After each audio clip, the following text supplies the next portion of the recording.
Hello मेरे साथियों, जय हिंद।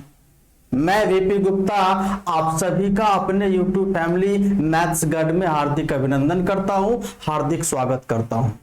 जैसा कि आप लोगों को पता है कि हम लोग क्या पढ़ रहे थे, फटाफट रिवीजन सीरीज, और अभी हमारा क्या चल रहा है, मैथ्स का अमृत महोत्सव।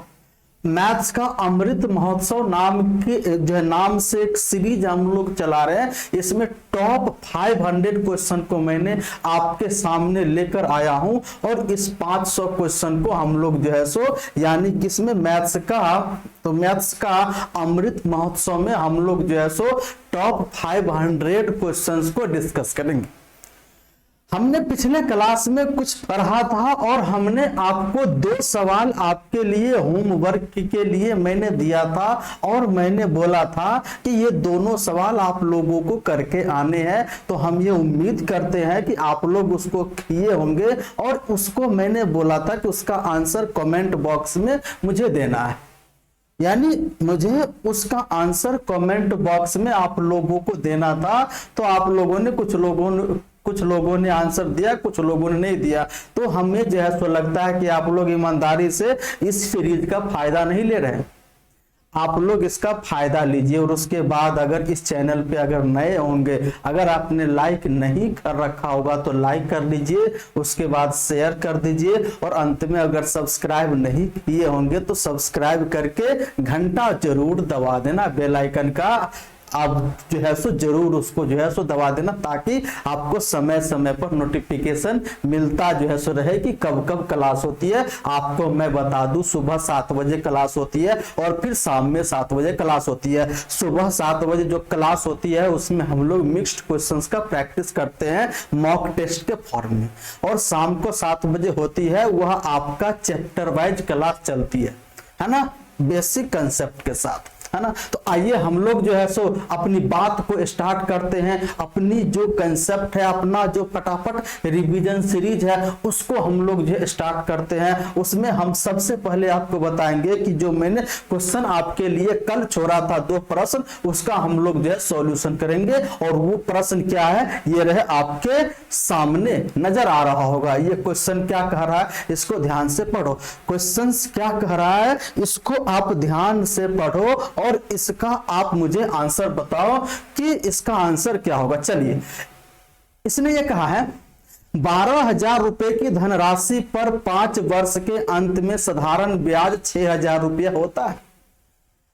इसी धनराशि पर 3 वर्ष में समान दर से वार्षिक रूप से चक्रवृद्धि होने वाला चक्रवृद्धि ब्याज कितना होगा।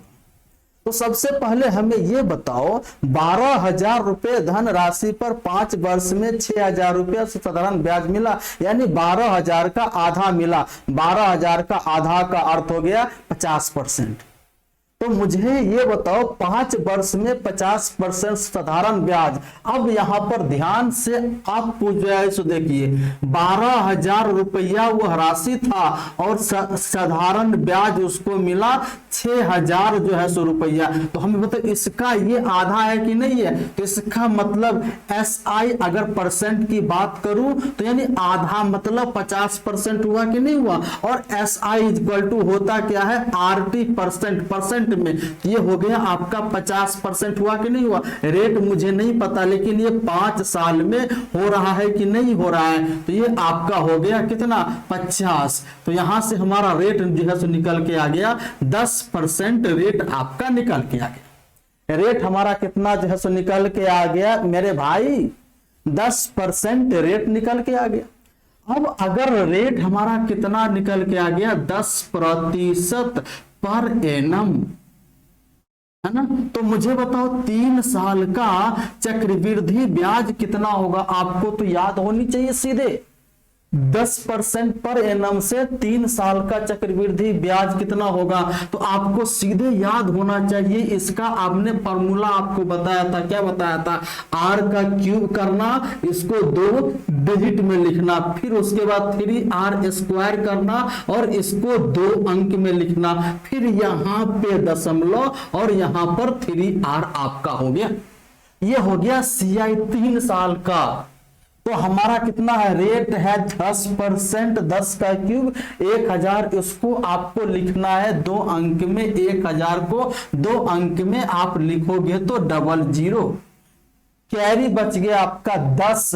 अब ये देखो यानी 10 का स्क्वायर 100 इंटू 3, 100 इंटू आपका 3 कितना हो जाएगा 300, और ये आपका 10 कैरी 310, और 310 को लिखना है आपको 10 हो गया। हमने ये किया। अब यहां पे दशमलव कैरी 3, 10 दिया 30, 3 33, यानी 33.1%। तो वो सीआई कितना हो जाएगा, तो हमारे पास मूलधन है कितना 12000 का कितना बनेगा 33.1% का मतलब है बट्टा में 100, और ये भी हटाएंगे तो 3 जीरो आपका यहां पे कट गया। अब ये हो जाएगा आपका 12 इकाई 12 कितना हो जाएगा 12 इकाई 12, 12 तिया 36, 12 तिया 36, 1 37 कैरी 3, यानी 12 तिया 36 और 3 39, यानी 3972 रुपया आपका क्या बनेगा,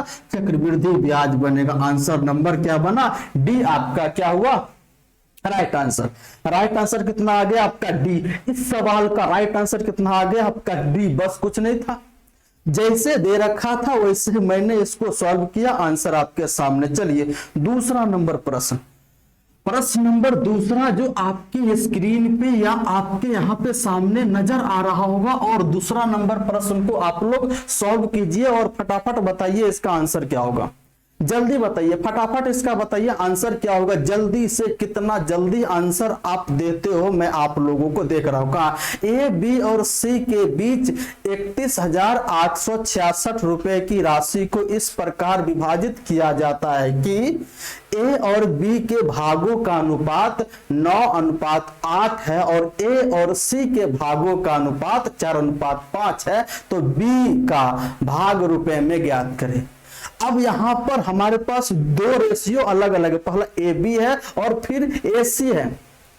अब इन दोनों रेशियो को ज्वाइंट करने के लिए आपको पता होगा कि जहां से अंत वहां से शुरू, यहां ए बी रेशियो है फिर ए सी है, तो यहां पर आपका जो है सो बी पे अंत हो रहा ए पे शुरू। अब आपको उल्टा करके लिखना, तो हमें ये बताओ, सबसे पहले लिखोगे बी ए, ये बताओ बी और ए, उसके बाद आप लिखोगे ए और सी, तो यहां जहां से अंत वहां से शुरू, ये बराबर हो गया।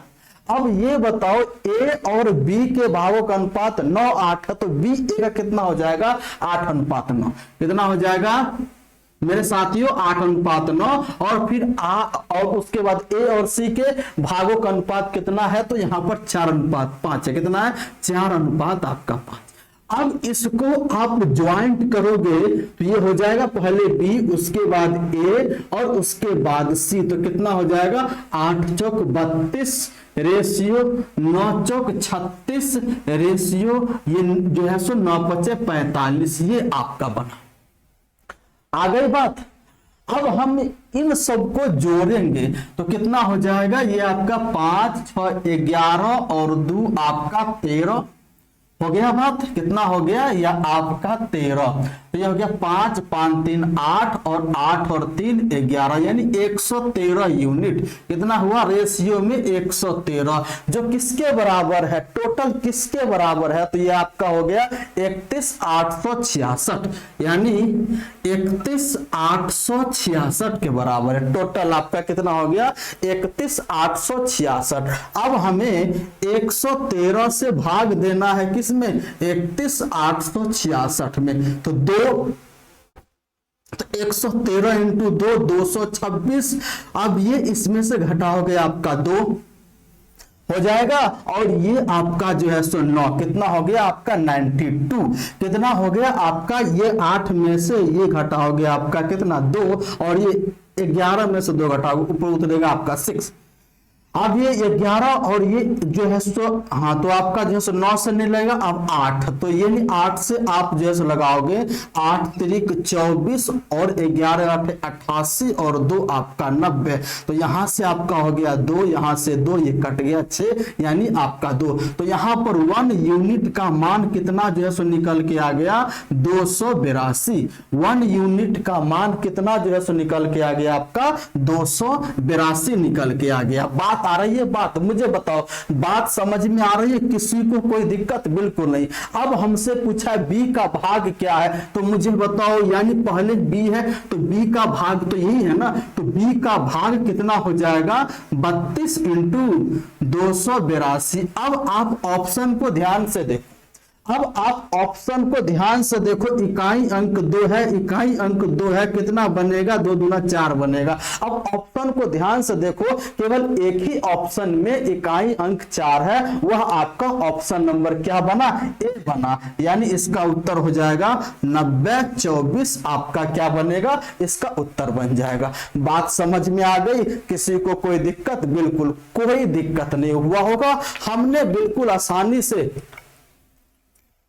तो इस प्रश्न को मैंने सॉल्व किया कितनी आसानी से। आई होप आप लोग इस बात को समझ गए होंगे। चलिए हम लोग नेक्स्ट नंबर क्वेश्चन को देखते हैं, नेक्स्ट नंबर क्वेश्चन को देखते हैं। नेक्स्ट आपका क्या है, इसको आप लोग जो है सो पढ़िए, है ना।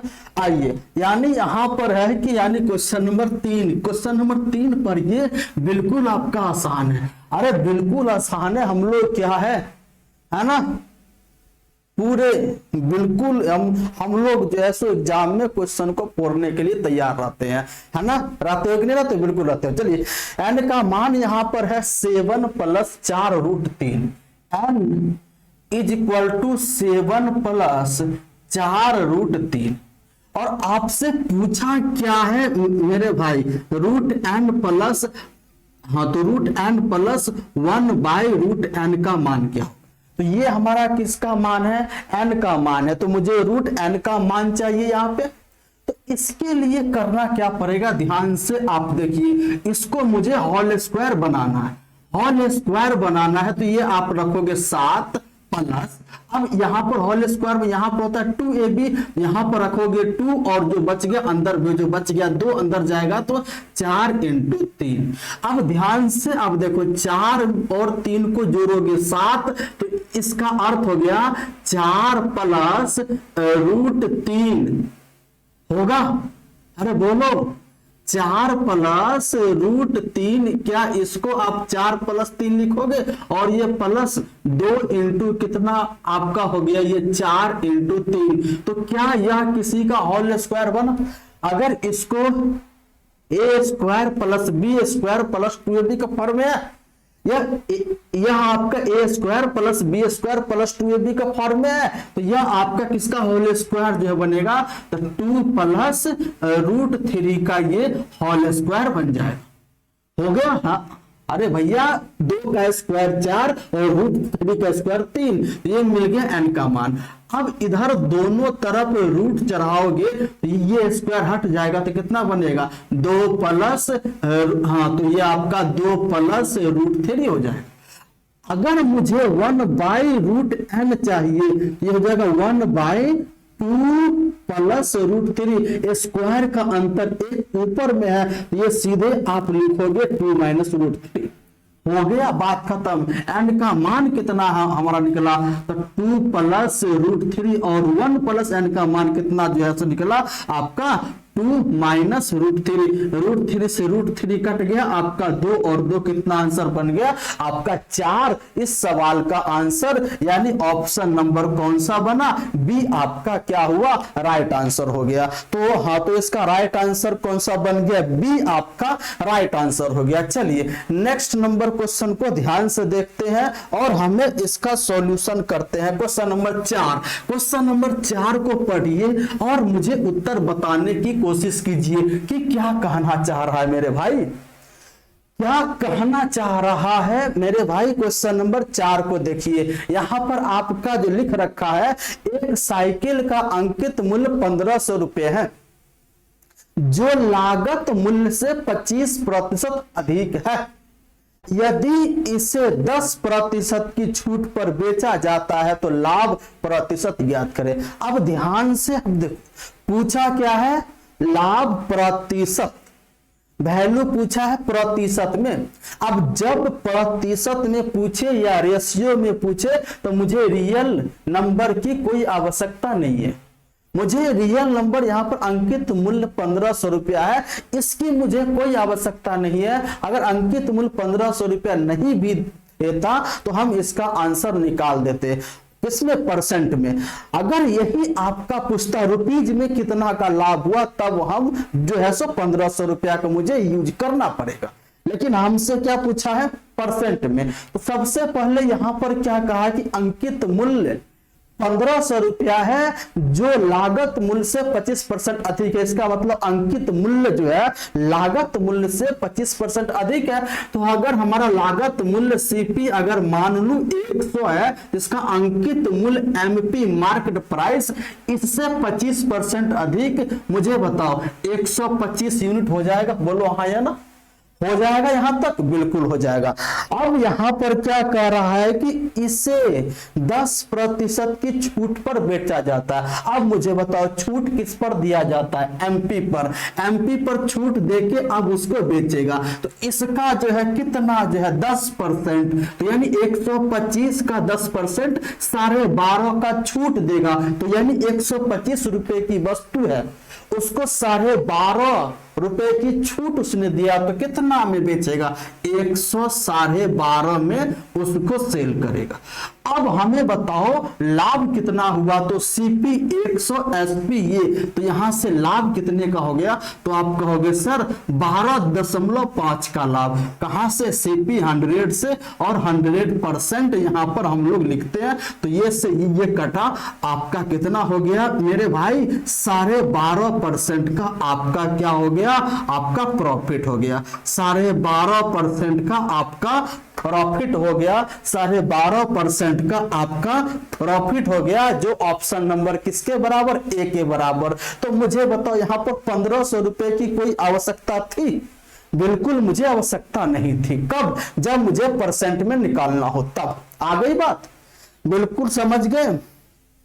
किसी को कोई डाउट, किसी को कोई समस्या, किसी प्रकार की कोई दिक्कत, बिल्कुल नहीं। चलिए क्वेश्चन नंबर 5, क्वेश्चन नंबर 5 को ध्यान से पढ़िए और मुझे इसका उत्तर बताने की कोशिश कीजिए। बिल्कुल देखो कितना आसान क्वेश्चन है आपका। यहां पर यह कहा है कि sec theta minus ten theta बराबर 1/√3। तो ये आपका हो गया sec theta minus ten theta is equal to 1/√3 आपका हो गया। अगर ये 1/√3 हुआ तो आपको पता है क्या, sec square theta minus tan square theta is equal to 1 होता है। तो इसको आप लिखोगे क्या, sec theta plus tan theta, अरे बोलो हाँ या ना, into sec theta minus ten theta is equal to आपका कितना हो जाएगा, 1 हो जाएगा। होगा कि नहीं होगा, तो ये हमारा ए स्क्वायर माइनस बी स्क्वायर का फॉर्म बन गया। अब यहां पर ध्यान से देखो, माइनस वाला दे रखा है, हमको चाहिए सेक प्लस टेन, यानी sec theta plus tan theta is equal to 1/, तो ये जो है सो आपका क्या हो जाएगा, नीचे हो जाएगा sec theta minus ten theta. आ गई बात। अगर कल को अगर ऐसा आता है, इसका मान अगर x दे देता है, अगर sec theta minus ten theta का मान x दे देता है, तो यहां से बताओ sec theta plus tan theta का मान 1/x होगा। होगा कि नहीं होगा, बिल्कुल होगा। तो यहां से हमें ये बताओ sec theta plus tan theta का मान इसका रिवर्स हो जाएगा, होगा कि नहीं होगा, तो ये हो गया आपका √3। अरे बात समझ में आ गई, बिल्कुल आ गई। अब मैं इसको मिटा रहा हूं।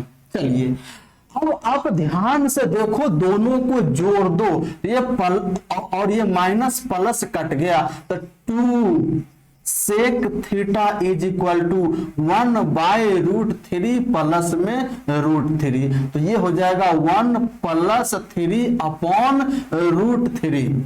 होगा कि नहीं होगा? तो ये बन गया 2 सेक थीटा, 2 से ये कटेगा आपका 2, तो ये आपका कितना हो गया? तो ये आपका हो गया सेक थीटा इक्वल टू 2/√3, और जो किसके बराबर है? तो ये आपका सेक 30 के बराबर है। आपको पता है कि नहीं पता? सेक 30 डिग्री इक्वल टू आपका 2/√3 बनेगा। हो गया यहां तक डाउट? तो यहां पर थीटा का मान कितना आ गया? 30 डिग्री आ गया। अब आपसे पूछा क्या है? Sec theta into tan theta का मान क्या होगा? अब सेक 30 का मान दे रखा है 2/√3 होता है, और टेन 30 का मान कितना होता है? आप बोलोगे 1 आपका कितना होता है? टेन 30 का मान ये आपका 1/√3। अब ये आपका बन गया 2/3, आपका आंसर आ गया। कितना आ गया इसका आंसर मेरे भाई? 2/3, यानी 2/3 का मतलब ऑप्शन नंबर क्या बना? ए आंसर होगा। कितना इसका आंसर आ गया आपका? 2/3, यानी ऑप्शन नंबर ए आपका इसका बन गया सही उत्तर। बताओ 5 नंबर क्वेश्चन में कोई दिक्कत हुआ? बिल्कुल नहीं, बिल्कुल सिंपल सा। आइए क्वेश्चन नंबर 6 को पढ़िए। ये इतना लंबा प्रश्न को देख के आपको हताश नहीं होना है, पहले इसकी लैंग्वेज को पढ़िए। लैंग्वेज को पढ़ने के बाद अब इसका आंसर बताने की कोशिश कीजिएगा। सबसे पहले मैं इस क्वेश्चन को पढ़ रहा हूं, आप लोग उसको अच्छे से समझिएगा। पहले ध्यान से क्वेश्चन की गहराई को समझिएगा, क्वेश्चन का पैटर्न को समझिएगा, क्वेश्चन की लैंग्वेज को समझिएगा। मैं बता रहा हूं अर्थमेटिक क्या है? लैंग्वेज का खेल है। अर्थमेटिक कुछ नहीं है, लैंग्वेज का खेल है। लैंग्वेज के हिसाब से आप काम करते जाओ, आपका आंसर आते जाएगा। लैंग्वेज में जो जो कहा है उस चीज को आप फॉलो करो, आपका आंसर आ जाएगा। आपके आंसर ऐसा जो नहीं है कि अगर आप लैंग्वेज को समझ गए और आंसर जो नहीं है, ऐसा कभी नहीं होगा। आंसर आपका आएगा तो आएगा। आ रही बात? बिल्कुल आ रही। चलिए अब यहां पर ये कहा, कोई किराना बेचने वाला दुकानदार गेहूं की 2 किस्मों को मिलाता है और 25% का लाभ अर्जित करने के लिए मिश्रण को 28 रुपए प्रति केजी की दर से बेच देता है। उसने क्या कहा है? क्वेश्चन को ध्यान से आप पहले पढ़ो, क्वेश्चन की गहराई को आप समझिए। यार बहुत समस्या हो गई, यहां पे आके आपकी लाइट कट गई, यहां पे आके अभी आपकी लाइट कट गई जो है एकाएक, लेकिन हमारा बैकअप लाइट है उससे काम चल रहा है। तो इससे आप लोग जो है सो कंप्रोमाइज करके इसको आप लोग जो है सो देखिए। यहां पर उसने जो है सो 25% लाभ अर्जित करके 28 रुपए प्रति केजी की दर से उसको बेच रहा है। ध्यान से आप देखो, 25% का उसे क्या हो रहा है? प्रॉफिट। 25% यानी 1/4, तो इसका जो है सेलिंग प्राइस कितना हो गया? 5 यूनिट, और उस 5 यूनिट का मान क्या दे रखा है? 28 रुपए पर केजी। तो आपको 4 यूनिट का मान चाहिए, तो ये हो जाएगा 28/5 इंटू में 4, ये रहा उस वस्तु का सीपी, कॉस्ट प्राइस, यानी 28 इंटू 4/5 उस वस्तु का रहा कॉस्ट प्राइस। किसी को दिक्कत, कोई समस्या, किसी प्रकार की कोई दिक्कत नहीं? यहां तक इस बात को समझ गए। अब यहां पर 2 किस्म है। पहला तो यहां पर हम जो है सो लिख रहे हैं फर्स्ट वैरायटी, फर्स्ट वैरायटी, और यहां पर हम लोग जो है सो लिख रहे हैं सेकेंड वैरायटी, है ना। अब यहां पर उसने क्या कहा है? कुछ क्वेश्चन को ध्यान से देखिए। यदि गेहूं की पहली किस्म का क्रय मूल्य दूसरी किस्म से दुगुना है, अगर इसका क्रय मूल्य x रुपया है तो इसका कितना होगा? 2x रुपया होगा। हो गया। तो ये रहा पहले किस्म का यानी गेहूं का क्रय मूल्य, यह दूसरे किस्म का गेहूं का क्रय मूल्य। अब दोनों को मिलाओ, तो दोनों को मिलाने के बाद किस रेट पर उसको बेचा जा रहा है। ध्यान से देखिए, आपकी लाइट आ गई। तो दोनों को मिलाने के बाद आपका 28, यानी इसको जो है सो 28 इंटू 4, 28 इंटू 4/5 के दर पर बेचा जा रहा है। तो अब यहां पर रेशियो आएगा किस अनुपात में मिलाया, तो लास्ट में उसने जो है सो लिखा 2:3 के अनुपात में उसने मिलाया है, 2:3 के अनुपात में उसने मिलाया। हो गया, ये है आपका। अब हमें इसका सॉल्व करना है। तो आपको पता है कि इसका मल्टीप्लाई इसके साथ, फिर इसका मल्टीप्लाई इसके साथ, ये चीज क्या हो गया, इसका एवरेज मूल्य निकल के आ गया। इसका इसके साथ आपका हो गया 4x और इसका इसके साथ आपका हो गया 3x को आपने भाग देना है 2 + 3 यानी 5 से। ये आपका आ गया एवरेज मूल्य, जो किसके बराबर है, तो 28 इंटू 4/5 यानी ये आपका क्या हो जाएगा, तो ये आपका यहां पर ध्यान से देखिए, ये आपका हो जाएगा 28 इंटू 4/5 हो जाए। अब ये 5 से 5 काटोगे और ये आपका हो गया 7x = 28 इंटू 4, 7 से ये कटेगा 4, x का मान आपका कितना आ गया, 16 आ गया। तो यानी यहां पर कह रहा है, यहां पर ये कह रहा है कि सस्ते किस्म गेहूं का मूल्य, तो यानी x का मान, यानी सस्ता कौन सा, इसका मूल्य 2x और इसका मूल्य x, तो यानी आपका सस्ता, यानी रिक्वायर्ड आंसर आपका हो गया 16, यानी रिक्वायर्ड आंसर कितना आ गया आपका 16, यानी आपको नजर आ रहा होगा। अब रिक्वायर्ड आंसर आपका 16, यानी ऑप्शन नंबर कौन सा, सी आपका राइट आंसर होगा।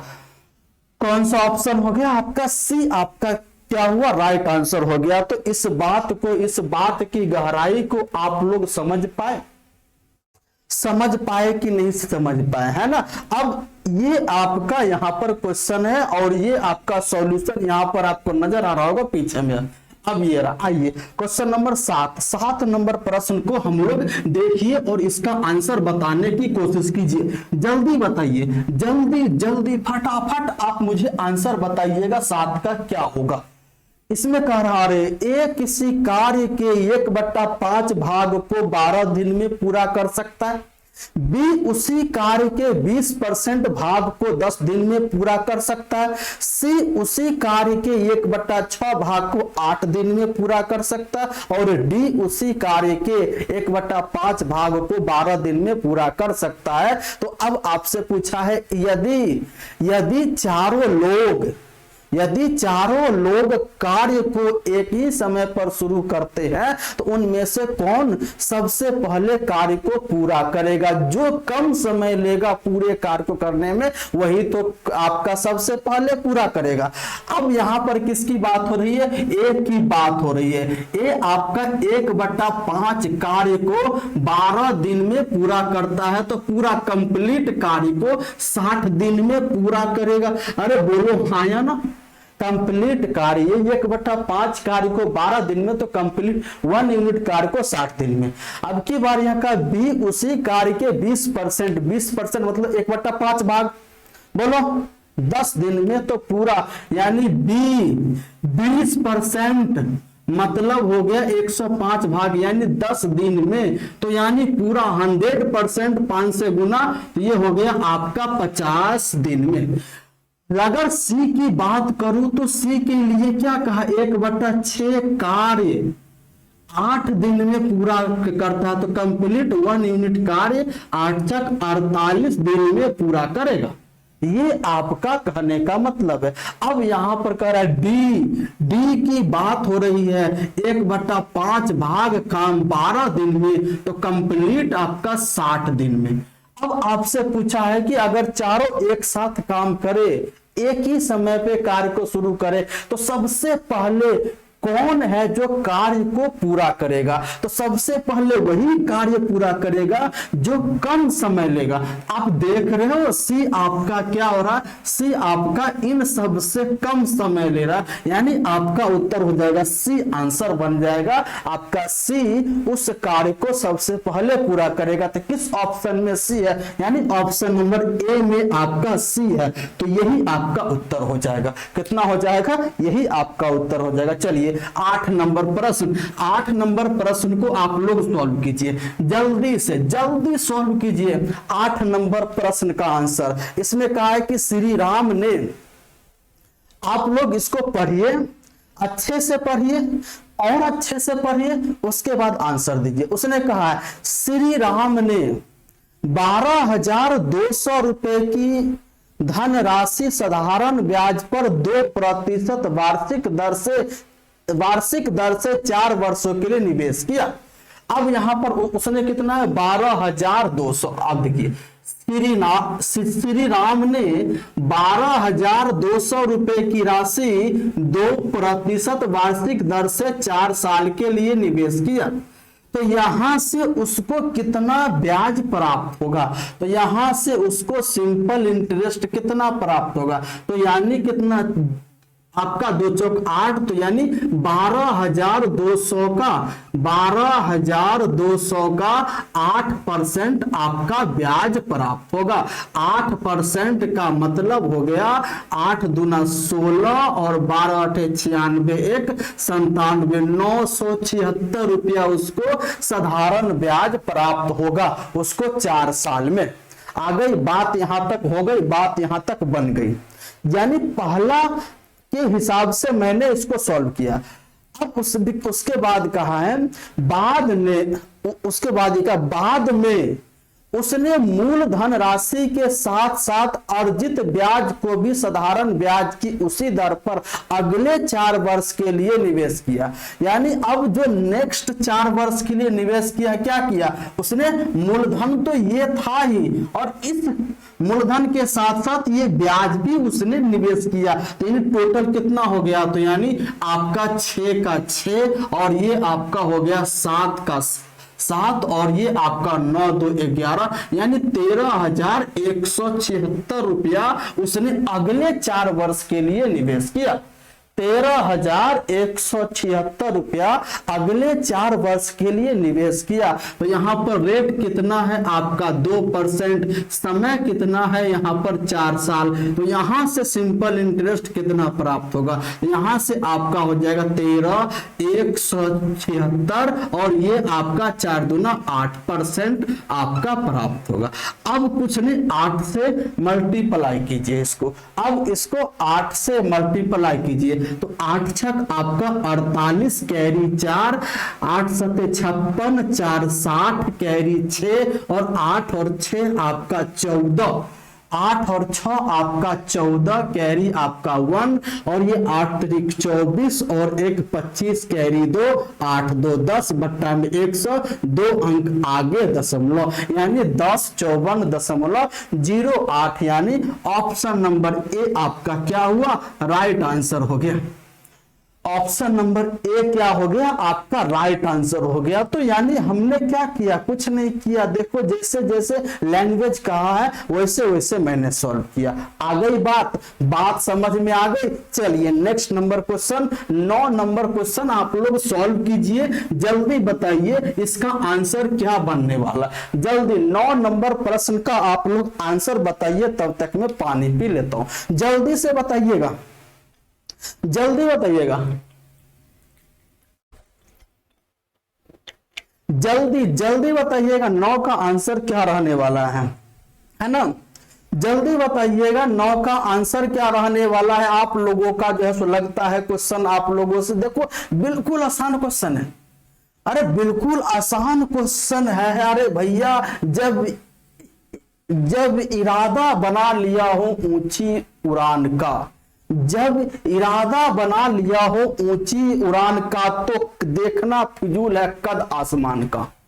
अगर हमने अपनी सोच अपना लक्ष्य बना लिया कि नहीं मुझे ऊंची उड़ान उड़ना है, तो यानी आसमान का कद कितना है ये आपका देखना कि आपके लिए फिजूल की बात। यही आपका यहाँ पर क्वेश्चन को ध्यान से पढ़िए और ये क्या कह रहा है इसको देखिए। आपका सीजीएल मेंस का क्वेश्चन है ये। आपका यहाँ पर ये कहा है A square plus B square plus C square बराबर 2 इंटू, यहां पर आपका दे दिया 2 into A minus B minus C और ये आपका -3 के बराबर। अब इसको हमें यहां पर लास्ट पूछा 4a प्लस 3b और प्लस 5c, तो a b c का मान मुझे ज्ञात होगा, उसके बाद हम निकालेंगे ना। आइए अब हम a b c का मान ज्ञात करते। तो ये अगर इसमें मल्टीप्लाई कर दूं तो ये हो जाएगा 2a माइनस 2b और माइनस 2c और इसको इधर लाऊंगा तो +3। अब यहां पर ध्यान से देखो ए स्क्वायर, अब देखो बराबर के उस पर ए या इस पर ए कहीं पर है तो यहां पर हमें दिख रहा है ए, तो ये इधर आएगा तो -2a और ये आप ध्यान से आप देखो ए स्क्वायर -2a और +1 कर दूं तो a -1 का होल स्क्वायर +1 कहां से लाऊं। अब तो इसको यानी 3 को इधर लाओगे तो +3 और +3 में से एक 1 मैंने आपका ले लिया, बच गया 2। अब ध्यान से देखो यहां पर क्या है, तो ये आपका बी स्क्वायर और ये आपका -2b इधर आएगा तो +2b और यहां पर बी स्क्वायर +2b और +1 का स्क्वायर, तो 1 कहां से लाऊं, तो यहां से हमारा इसमें से एक लिया, बच गया तो 2, एक आप ले लो 1, हो गया बात खत्म। अब हमारे पास क्या है सी स्क्वायर और ये आपका -2c इधर आएगा +2c और ये +1 का होल, हाँ ये आपका हो गया और ये बराबर के बाहर कुछ नहीं बचा, आपका बच गया 0। आ गई बात। तो यहां से आप देखो 1 + 1 यानी बराबर के उस पर -3 तो इस पर +3 हो गया, बात खत्म। अब यहाँ पर जो है सो -2a यानी ये इधर आएगा तो -2a, अब ये -2b इधर आएगा तो +2b, अब ये -2c इधर आएगा तो +2c हो गया। अब ये हमारा क्या है, ये a +1, हाँ तो आपका ये क्या है a -1 का होल स्क्वायर है और ये क्या है b +1 का होल स्क्वायर है और ये क्या है c +1 का आपका होल स्क्वायर है इज इक्वल टू 0 के बराबर। अब यहां पर ये बताओ ए स्क्वायर प्लस बी स्क्वायर बराबर 0 दे रखा, दो संख्याओं के वर्गों का योग अगर 0 दे रखा हो तो हमें ये बताओ अगर ये इसका मान -2 होगा तो इसका मान +2 होना चाहिए, तभी आपका फाइनल जो रिजल्ट 0 आएगा। अरे बोलो है ना। अगर इसका मान अगर +2 है यानी +3 है तो इसका मान -3 होना चाहिए, तभी ये 0 आएगा। अब ध्यान से आप देखो यहाँ पर ए स्क्वायर है, ए स्क्वायर का मान कभी भी आपका यहाँ पर निगेटिव नहीं हो सकता, तो हमारे पास एक ही रास्ता है उसको पॉजिटिव बनाने के लिए, ये भी 0 ये भी 0, तभी आपका रिजल्ट 0 बनेगा। तो यहाँ पर आप देख रहे हैं सब स्क्वायर है, इसका मिनिमम वैल्यू आपका कितना हो जाएगा, सबका मान 0 होगा तभी ऐसा संभव है। इसका मान आपका ये पूरा का मान निगेटिव नहीं हो सकता, तो कम से कम आपका 0, तो ये भी आपका 0 के बराबर, ये भी आपका 0 के बराबर एंड ये भी आपका 0 के बराबर होगा, तब होगा। तो मुझे बताओ यहां से a का मान माइनस उधर जाएगा तो प्लस आपका 1 हो जाएगा, b का मान आपका -1 उधर जाएगा तो मतलब +1 उधर जाएगा तो -1 हो जाएगा, c का मान भी -1 हो जाएगा। अब हमसे पूछा है 4a, क्या पूछा है मेरे भाई 4a, उसके बाद पूछा है -3b और ये +5c, इसका मान कितना होगा। 4a -3b +5c का मान कितना होगा। अब ध्यान से आप देखो 4 इंटू a का मान 1 -3 इंटू b का मान -1 और ये +5 इंटू c का मान -1, तो ये हो गया आपका 4, ये माइनस माइनस प्लस आपका 3 और ये -5 यानी 7 में से 5 जाएगा, 2 आपका क्या होगा इसका आंसर हो जाएगा। 2 का अर्थ हो गया ऑप्शन नंबर ए क्या होगा, राइट आंसर होगा। तो इसका सही आंसर कितना हो गया आपका ए आंसर हो जाएगा, 2 आंसर बन जाएगा यानी ऑप्शन नंबर ए आपका बन जाएगा। तो बताओ किसी को डाउट, किसी को कोई समस्या? बिल्कुल कोई समस्या नहीं होगी। चलिए 10 नंबर क्वेश्चन, क्वेश्चन नंबर 10 को आप ध्यान से पढ़िए और इसका सॉल्व करने की कोशिश कीजिए। 10 नंबर प्रश्न को पढ़िए और इसको सॉल्व करके फटाफट मुझे आंसर बताइए। नाम ही रखा है फटाफट रिवीजन सीरीज, तो आपको फटाफट आंसर भी तो बताने हैं। फटाफट केवल मेरे आंसर बताने से थोड़ी ना होगा, आपको भी आंसर बताना पड़ेगा, आपको भी मुझे कमेंट में आंसर बताना पड़ेगा। जल्दी जल्दी आप लोग बताइए कि इसका आंसर क्या रहने वाला, जल्दी बताइए। चलिए अब यहां पर कहा है दो वस्तुओं में से प्रत्येक को 9,000 रुपया में बेचा गया। दो वस्तु है, उनमें से प्रत्येक वस्तु को 9,000 रुपया में बेचा गया। मतलब पहली वस्तु को भी 9,000 में बेचा गया। ये रहा आपका क्या हो गया, ये रहा आपका फर्स्ट वस्तु और ये रहा आपका सेकंड वस्तु। तो यानी पहली वस्तु का सेलिंग प्राइस कितना है, तो 9,000 रुपया है। एंड दूसरी वस्तु का सेलिंग प्राइस भी आपका 9,000 रुपया है। तो टोटल सेलिंग प्राइस आपका कितना बन गया, 18,000 रुपया आपका टोटल सेलिंग प्राइस आपका हो गया।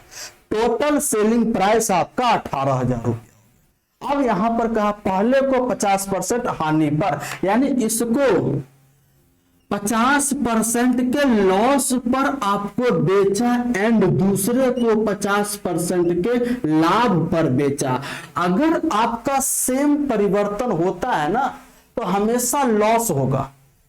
अगर उसने दो वस्तु को सेम परिवर्तन पर बेचे, अगर पहले को 50 लॉस दूसरा पे 50% का जो है सो आपका लाभ, तो यानी वो हमेशा लॉस होगा, मतलब हमेशा जो है सो लॉस होगा ओवरऑल।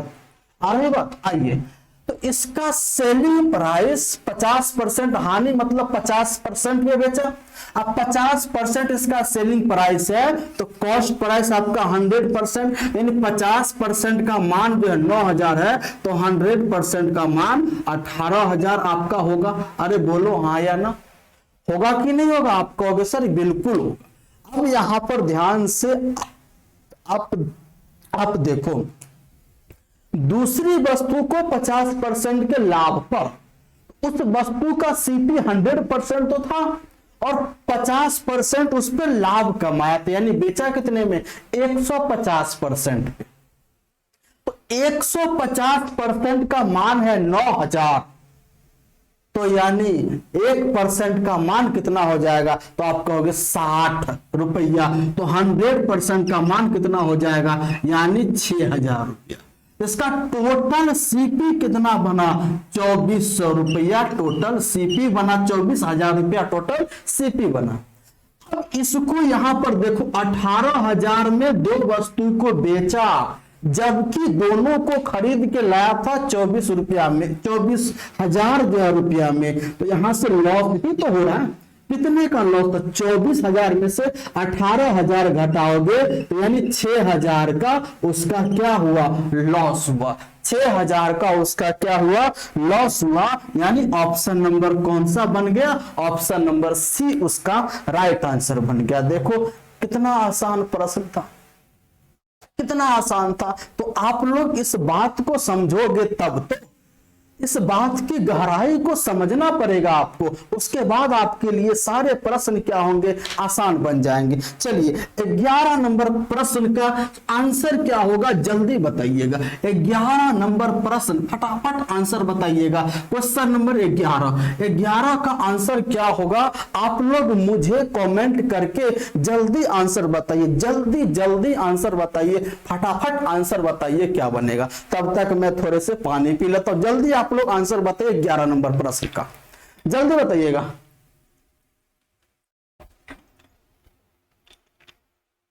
हो गया? अरे भैया आंसर आ गया इसका, भैया आंसर आ गया। आंसर इसने कहा क्या है, ए अकेले किसी कार्य को 14 दिन में पूरा कर सकता है, जबकि बी अकेले उसी कार्य को 21 दिन में पूरा करेगा। अब यहां से देखो, ए है और फिर आपका बी है। अब ए जो है किसी कार्य को 14 दिन समय ले रहा है करने में और बी उसी कार्य को 21 दिन समय ले रहा है करने में, इसकी क्षमता कितना हो जाएगा? तो क्षमता आपका समय का क्या होता है? रेसिप्रोकल हो जाएगा। 21 इधर आ जाएगा, 14 इधर हो जाएगा, तो 7 से काटेंगे, 7 तिया 21 और ये 7 दूना 14। तो अगर मैं आपसे पूछूं कि मेरे भाई ये बताओ टोटल वर्क कितना हो जाएगा? 21 दूनी 42 यूनिट आपका टोटल वर्क हो गया। या यहां तक इस बात को समझ गए? 42 यूनिट आपका क्या हो गया? टोटल वर्क हो गया। यहां तक बात समझ आ गई? अब करा, पहले दिन बी अकेले कार्य करता है जबकि दूसरे दिन ए अकेले कार्य करता है और यह प्रक्रिया कार्य पूर्ण होने तक इसी प्रकार से चलती रही। अब यहां पर ये कहा पहले दिन किसने काम किया? बी, दूसरा दिन ए, फिर तीसरा दिन बी, चौथा दिन आपका ए। तो अगर मैं बात करूं first day and second day, तो पहला दिन बी काम किया जो 2 यूनिट काम किया और दूसरा दिन काम किया ए जो 3 यूनिट काम किया। तो यहां पर आप देख रहे हो कि 5 यूनिट कार्य हो गया। कितना समय लगा? 2 दिन में, यानी 2 दिन में आपका 5 यूनिट कार्य हुआ। जबकि हमें टोटल कार्य है 42, तो 5 को 42 के पास ले जाओगे तो 8 से मल्टीप्लाई, यहां भी 8 से मल्टीप्लाई, तो यहां पर हो गया आपका कितना? 40 यूनिट कार्य 8 दूना 16 दिन में आपका कंप्लीट हो गया। अब इसके बाद कौन कार्य करेगा? यहां पर देख रहे हो पहला दिन बी कार्य शुरू, दूसरा दिन आपका कौन करता है? ए करता है, तीसरा दिन आपका बी, चौथा दिन ए, 5वां दिन आपका बी, 6ठा दिन ए, तो यानी 16वां दिन किया होगा कौन? ए। 17वां दिन जो तो अगला दिन कौन कार्य करेगा? बी करेगा। कितना? 2 यूनिट कार्य करेगा। तो ये आपका 42 यूनिट हो गया कार्य। अब ये 42 यूनिट या 2 यूनिट कार्य 1 दिन में करेगा। तो यहां पर आप देख रहे हैं टोटल 17 दिन आपका लगा, तो ये कौन करेगा? बी कार्य करेगा। टोटल 17 दिन लगा उस कार्य को पूरा करने में, यानी ऑप्शन नंबर डी आपका क्या बना? राइट आंसर बन गया। डी इसका आपका जो है सो परम सत्य आंसर हो गया, बिल्कुल सही उत्तर आपका हो गया डी। तो आप जल्दी से इस क्वेश्चन को समझ गए होंगे तो अच्छी बात है ना? अच्छी बात है, हमारी बात को, हमारी भावनाओं को समझ गए होंगे। तो अब आपको 12 नंबर प्रश्न है, इसको आप लोग सॉल्व कीजिए। और बहुत ही मजेदार प्रश्न है मेरे भैया, मेरे भाई, बहुत ही मजेदार प्रश्न है 12 नंबर। जल्दी इसको सॉल्व करके आंसर बताइए, कितना आंसर होगा? जल्दी बताइएगा। 12 नंबर प्रश्न, क्वेश्चन नंबर 12 को सॉल्व कीजिए और इसका आंसर बताइए, कितना आंसर होगा? जल्दी बताइएगा, जल्दी। इसमें कह रहा है 2 लघुत्तम प्राकृत संख्याओं का योग ज्ञात कीजिए। तो वैसी 2 छोटी प्राकृत संख्याओं का योग ज्ञात करना है जिनमें से प्रत्येक के केवल 7 ही गुणनखंड है। तो सबसे पहले बताओ गुणनखंडों की संख्या आपका 7 है, इसका फैक्टर करो। कभी इसका फैक्टर टूट पाएगा? आप कहोगे सर 1 × 7, ऐसा तो हो नहीं पाएगा आपका। 1 × 7 ऐसा तो आपका जो है सो ये हो नहीं पाएगा, यानी 7 का कोई फैक्टराइजेशन जो नहीं होगा। अगर हमारे पास कोई संख्या है जो a का पावर आपका क्या हो? m हो, और यहां पर b का पावर आपका n हो। ध्यान से मेरी बात को सुनिएगा। a का पावर m हो, b का पावर n हो, और आपका a और b क्या हो? आपका प्राइम नंबर हो। a और b आपका क्या हो? प्राइम नंबर हो। तो इसके फैक्टर की संख्या कितनी हो जाएगी? तो हम करते क्या है? m+1 का मल्टीप्लाई हमें n+1 में करते हैं। तो यानी इसका हमें 2 फैक्टर यहां पर जो है सो मिलता है, लेकिन यहां पर है इसका मान दे रखा है 7, तो कभी भी ये आपका होगा, कभी भी आपका ये होगा तो इसको अगर 7 इंटू 1 में तोड़ोगे तो m और n का मान 0 तो हो ही नहीं सकता ना मेरे भाई। तो आइए, तो यहां पर हमारे पास तो वैसी दो छोटी संख्या ढूंढनी है जिसका फैक्टर 7 होगा। तो सबसे पहले हम लोग यानी 2 से शुरुआत करते हैं। अगर 2 का पावर 6 होगा तो इसका नंबर ऑफ फैक्टर कितने होंगे? नंबर ऑफ फैक्टर यानी 6 प्लस 1 यानी 7 होगा। तो पहला संख्या तो ये हमारा जो है मिल गया। कौन कौन आपका होगा तो आप देखो, 2 का पावर 0 होगा, 2 का पावर 1 होगा, 2 का पावर 2 होगा, 2 का पावर 3 होगा, डॉट डॉट डॉट 2 का पावर 6। तो इस प्रकार से इसके 7 गो फैक्टर होंगे। तो यह पहला संख्या आपका मिल गया। दूसरा आपका इसमें यह कहा कि ऐसी दो जो लघुत्तम प्राकृत संख्या, तो यानी दूसरा अगर 3 का पावर 6 दूं, इसका भी आपका क्या हो जाएगा? नंबर ऑफ फैक्टर, इसका भी नंबर ऑफ फैक्टर कितना हो जाएगा? 6 प्लस 1 यानी 7। आप देख रहे हो बेस प्राइम नंबर, तो इसका कौन कौन होगा? 3 का पावर 0, 3 का पावर 1, 3 का पावर 2, इस प्रकार से 3 का पावर 6 यानी टोटल 7 फैक्टर होंगे इसके।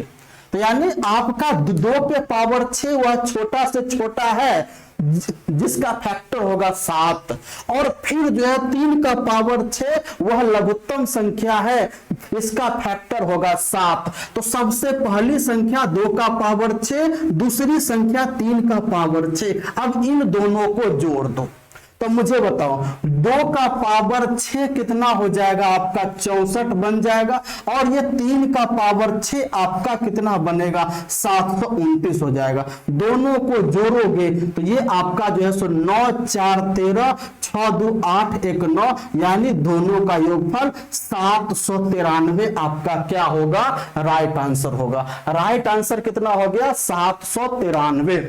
आ गई बात समझ में? बिल्कुल कोई दिक्कत? इसको मैंने कितने अच्छे से समझाया था, कितना अच्छा प्रश्न है ये। चलिए क्वेश्चन नंबर 13, 13 नंबर प्रश्न को ध्यान से मुझे बताइए क्या बनेगा। क्वेश्चन नंबर 13 जल्दी बताइएगा। तो ये आपका है 2x plus 2/x is equal to दे रखा है आपका मान 3। जल्दी बताओ कितना दे रखा है? 3 दे रखा है। अरे बोलो हाँ या ना, कितना दे रखा है? आपका 3 दे रखा है। अब आपसे पूछा है x³ प्लस 1/x³। तो हाँ, तो अगर मैं दोनों तरफ 2 से भाग दे दूं तो ये कितना हो जाएगा? x बन जाएगा। 2 से भाग दूंगा तो ये भी 1/x, और ये आपका बन गया 3/2। अगर x प्लस 1/x 3/2 है तो x³ प्लस 1/x³ कितना हो जाएगा? तो आप कहोगे सर 3/2 का होल क्यूब और -3 इंटू 3/2 बनेगा। आपको पता होगा x plus 1/x equal to a है, तो मुझे चाहिए x³ प्लस 1/x³। कितना बन जाएगा? a का क्यूब -3a बनेगा। तो यहां पर जो है यहां पर a का मान 3/2 यानी a का क्यूब -3a। लेकिन अब यहां पर हो गया, ये आपका बात बन गया। लेकिन यहां पर दे रखा है +2, तो यहां भी कर दीजिए +2। तो यहां हो गया 3 3 9 27/8 बन गया, और ये आपका -9 कितना बन गया? 2 हो गया, और ये +2। तो सबका एलसीएम लो 8, तो ये होगा आपका 27। अरे बोलो आया ना? ये बनेगा आपका 27, ये आपका 4 -36, और ये 8 दूना +16। अब यहां पर देखो ये 27 हो गया माइनस, अब ये -36 प्लस 16 यानी -20 बचा, -20 बट्टा और ये 8 हो गया। तो ये आपका कितना आंसर आ गया? 7/8 आपका सही उत्तर हो गया। 7/8 यानी ऑप्शन नंबर सी क्या हो गया? आपका सही उत्तर हो गया। ऑप्शन नंबर सी क्या हो गया? आपका सही उत्तर हो गया। तो मुझे बताओ इस बात को समझ गए? किसी प्रकार की कोई दिक्कत? बिल्कुल नहीं। आप हमारी बात को अच्छे से समझ रहे हो? बिल्कुल बिल्कुल आप हमारी बात को अच्छे समझ रहे हो कि मैं आपको बता दूं कि शेर को कोई राज तिलक नहीं करता। जंगल का राजा शेर है, वह जंगल का राजा होता है, लेकिन किसी को यह हिम्मत नहीं होती है कि उसका राज तिलक किया जाए। वो अपनी क्षमता से, अपनी औकात से, अपनी ताकत से, अपनी माइंड से राज पद को प्राप्त करता है। अच्छा ये बताओ, अगर कोई राज तिलक कर दे तभी वो राजपद प्राप्त करेगा? ऐसा कुछ नहीं है। आपको अपना, अपने आप को मानो, आप अपने आप की क्षमता को बढ़ाइए, है ना। तो ये क्षमता बढ़ाने से, बढ़ाओ कैसे? मेहनत करोगे। आपको मैथ्स में इंप्रूव करना है, इसके लिए आपको मैथ्स में रिवीजन करना, मैथ्स में आपको मेहनत करना है। चलिए क्वेश्चन नंबर 14। क्वेश्चन नंबर 14 हम आपके सामने जो प्रश्न जो है सो लेके आ रहे हैं ना, बहुत अच्छे अच्छे प्रश्न मैं आपके सामने डिस्कस कर रहा हूं, बहुत अच्छे अच्छे प्रश्न। क्वेश्चन नंबर 14 को ध्यान से आप देखिए क्या कह रहा है कि 12 मीटर, 35 मीटर और 37 मीटर वाले त्रिभुजाकार भूखंड का क्षेत्रफल आयताकार मैदान के क्षेत्रफल के बराबर है। यानी सबसे पहले हमारे पास क्या है, 12 मीटर, 35 मीटर और उसके बाद है आपका 37 मीटर। बताओ ये बार बार यहां पे हमारा क्या हो रहा है, लाइट कट रही है। 12 मीटर, 35 मीटर और 37 मीटर का कोई त्रिभुजाकार भूखंड है, कोई त्रिभुजाकार क्षेत्र है। अब यहां पर ध्यान से देखो तो 12, 35 और 37 हमारा क्या बना रहा है, तो ट्रिपलेट बना रहा है। तो यानी 12 का स्क्वायर प्लस 35 का स्क्वायर बराबर 37 का स्क्वायर होगा। आप निकाल के देख लो, यहां तक बात आ गई। अगर ये ट्रिपलेट बना रहा है तो इससे बनने वाले त्रिभुज का एरिया क्या बन जाएगा, एरिया क्या हो जाएगा? तो आप कहोगे 1/2 आधार इंटू ऊंचाई, जो सबसे बड़ी है ये हाइपोटेनस यानी कर्ण होगा। तो यानी 1/2 आधार आपका अगर 35 लोगे तो ये 35 इंटू 12, तो ये आपको हो गया 2 से कटेगा 6, तो यानी इसका हो गया क्षेत्रफल 35 इंटू 6 मीटर स्क्वायर हो गया। और यह निकला त्रिभुज का क्षेत्रफल। और ये त्रिभुज का क्षेत्रफल किसके क्षेत्रफल के बराबर है, तो आयत के क्षेत्रफल के बराबर है। यानी आयत का एरिया, आयत का एरिया, एरिया किसका, आयत का, वह इसके एरिया के बराबर है। तो ये आपका हो जाएगा 35 इंटू 6। लेकिन यहां पे जो है सो आयत की लंबाई और चौड़ाई का अनुपात कितना है, 7:3। तो लंबाई कितना हो गया आपका 7x हो गया, चौड़ाई कितना हो गया आपका 3x हो गया। तो आयत का जो एरिया होता है वो क्या होता है, लंबाई इंटू चौड़ाई होती है। तो इसको आप मल्टीप्लाई कीजिए, कितना बनेगा, तो ये आपका 35 इंटू में 6। अब आप ध्यान से देखिएगा, 3 से कटेगा ये 2 और ये 7 से कटेगा आपका ये 5। तो यहां पर x स्क्वायर का मान आ गया आपका 10, तो यहां पर x का मान आ गया √10 आपका आ गया x का मान। अब आपसे पूछा है यहां पर क्या कि उस मैदान का परिमाप ज्ञात करना। कौन से मैदान का, आयताकार मैदान का परिमाप। तो यानी हाँ, तो आयत का पेरीमीटर क्या होता है, आयत का पेरीमीटर जल्दी बताओ। पेरीमीटर आयत का 2 इंटू लंबाई प्लस चौड़ाई, तो लंबाई 7x और ये आपका 3x, 2 इंटू आपका 10 और x का मान √10। तो हमारा आंसर आ गया कितना, 20 √10 मीटर। हमारे इस सवाल का आंसर कितना हो गया आपका, 20 √10 हमारे इस सवाल का आंसर हो गया। यानी ऑप्शन नंबर कौन सा बनेगा, बी आपका क्या होगा, राइट आंसर होगा। ऑप्शन आपका हो जाएगा बी, आपका क्या बनेगा, राइट आंसर हो जाएगा। चलिए नेक्स्ट नंबर क्वेश्चन, नेक्स्ट आपका क्या है, तो नेक्स्ट आपका यहां पर दे रखा 15 नंबर क्वेश्चन। बहुत ही अच्छा प्रश्न है। क्वेश्चन नंबर 15 आपका समझने वाला प्रश्न है। अगर इस बात को समझ नहीं रहे हो तो आप ज्यादा मल्टीप्लाई करना पड़ेगा इस प्रश्न में। इस प्रश्न में अगर समझ के बना रहे हो, कंसेप्ट अगर समझ रहे हो तो आपसे जल्दी बन जाएगा। अभी लाइट कटी हुई है तो आपको उतनी लाइट प्रॉपर नहीं आ रही होगी, आपकी हल्की सी लाइट आपके यहाँ बोर्ड पे आ रही होगी, है ना। और हम भी हल्का सा यहाँ पे काला काला नजर आ रहे होंगे। आ रहे हैं कि नहीं आ रहे? बिल्कुल आपको नजर आ रहे होंगे। चलिए यहाँ पर देखते हैं। तो यहां पर यह कहा है कि किसी कक्षा में निश्चित संख्या में छात्रों का औसत वजन 55.5 केजी है। यदि 60 केजी औसत वजन वाले 4 छात्र कक्षा में शामिल होते हैं तो कक्षा में सभी छात्रों का औसत वजन 360 ग्राम बढ़ जाता है। तो शुरू में कक्षा में छात्रों की संख्या ज्ञात करें। यानी सिंपल सा है। तो हम ये मान लेते हैं शुरू में कक्षा में छात्रों की संख्या x था और इसका जो औसत वजन था, एवरेज जो है सो इसका वेट था, वो कितना था? तो आपका 55.5 केजी था। हो गया।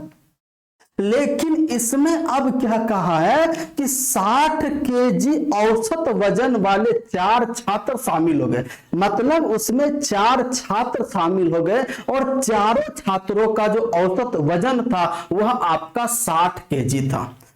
कितना था मेरे भाई? चारों छात्रों का औसत वजन था आपका 60 केजी था। वो इसमें शामिल कर दिया गया। तो वो इसमें शामिल कर दिया गया तो मुझे बताओ, वो इसमें जब शामिल कर दिया गया 4, तो अब कितने हो गए टोटल? x + 4 हो गए। तब यहां पर क्या हुआ? तब यहां पे 360 ग्राम की वृद्धि हो गई। तब यहां पर हमारा 360 ग्राम की वृद्धि हो गई। तो ये आपका हो गया कितना? 55.86 केजी आपका बन गया। अब ये बन गया कितना? अरे वाह, अच्छी बात है। अभी लाइट आ गई आप लोगों की। कितनी आ गई? ये लाइट आ गई। तो यानी 55.86 केजी आपका बना। तो ये रहा। अब आपको यहां पर जो है सो मुझे बताओ, इसमें कितना आपका हुआ वृद्धि? इसमें यानी यहां से यहां आने में टोटल कितना वृद्धि हुआ? तो 60 केजी के 4 छात्र उसमें आए। कितने आए? 60 केजी के 4 छात्र आए। तो यानी 60 केजी के 4 छात्र आए। इसका मतलब 6 चौक 24, यानी 240 केजी उसमें आए। अब यहां पर ध्यान से देखो औसत। यहां पर देखो औसत में कितनी की वृद्धि कर दी? तो यहां पे 0.36 बढ़ गया। दशमलव, यानी पहले x छात्र था और x छात्र का एवरेज ये था, लेकिन 4 छात्र आने के बाद एवरेज ये हो गया। तो एवरेज में 3.36 की वृद्धि हुई। कितने छात्रों का? तो जो पहले वाला था उसका भी हो गया। तो यानी 0.36 की वृद्धि एक छात्र में, तो x छात्र में, x में ये आपका हो गया वृद्धि। लेकिन जब अब ये हो गया x छात्रों में वृद्धि, अब यहां पर जो नया 4 छात्र आया तो उसके बाद यहां पर ये हो गया कि जो x छात्र था उसका भी औसत इतना हमने कैलकुलेट कर लिया। अब जो नया 4 छात्र था उसका भी तो यही औसत हो गया। तो ये आपका चारों का औसत ये है। तो चारों का टोटल कितना हो जाएगा? तो चारों का टोटल 4 इंटू ये हो जाएगा 55.86। इन दोनों को जोड़ोगे तो यह आपका किसके बराबर हो जाएगा? 240 के बराबर हो जाएगा। ये देखो कितना आसान क्वेश्चन मैंने बना दिया। अब इसमें हमको 4 से मल्टीप्लाई करना है। तो यानी 4 छक 24 आपका 2, और ये 4 अठे 32 और 2 34 कैरी 3, और ये 4 पचे 20 और 3 आपका कितना बनेगा? 23 और कैरी 2, और ये 4 पचे 20 2 आपका 22, यानी ये बना। और ये प्लस में 0.36x हुआ और यह आपका 240 के बराबर। अब इसको उधर ले जाके घटाओगे तो ये हो जाएगा 0.56 हो गया। और उसके बाद ये हो गया आपका कितना हो जाएगा? ये हो जाएगा आपका जो है 0.56, और ये हो जाएगा आपका, ये हो जाएगा 6, और ये कितना हो जाएगा आपका 1, यानी 16 56। तो ये हो जाएगा 0.36x, दशमलव से ये हटेगा, x इज इक्वल टू 16। 56 को आप 36 से भाग लगा तो ये कटेगा आपका कितना से, 12 से। 12 तिया 36, 12 इकाई 12, 45, 12 तिया 36, आपका जो है सो 9, 12 8 96, फिर ये कटेगा यानी 3 चौक 12, 3 छक 18, x इज इक्वल टू 46। प्रारंभ में कितने छात्र थे, तो यानी प्रारंभ में 46 छात्र थे। ऑप्शन नंबर ए आपका क्या बना, राइट आंसर हो गया, सही आंसर हो गया। बताओ किसी को डाउट? बिल्कुल आसान प्रश्न था, बिल्कुल इस बात को समझना था, केवल इसमें इस बात को आपको केवल समझना था और ये क्वेश्चन बिल्कुल आसान बन गया। फिर से एक बार इसको देख लेते हैं। प्रारंभ में x छात्र था और इसका एवरेज आपका जो वजन था 55.5 था। अब उसमें जो है 60 केजी के 4 छात्र उसमें शामिल हो गए, तो उसमें टोटल छात्र x प्लस 4 हो गया, औसत में आपका 360 ग्राम, यही है ना, 360 ग्राम बढ़ गया। तो पहले औसत ये था, अब औसत हो गया ये। तो मुझे बताओ इसमें टोटल कितने आपका जो है सो वृद्धि हुआ। टोटल आपका जो वृद्धि जो हुआ वह आपका कितना हुआ, तो वह आपका हुआ 60 केजी के 4 छात्र, यानी 240 केजी टोटल वृद्धि हुआ।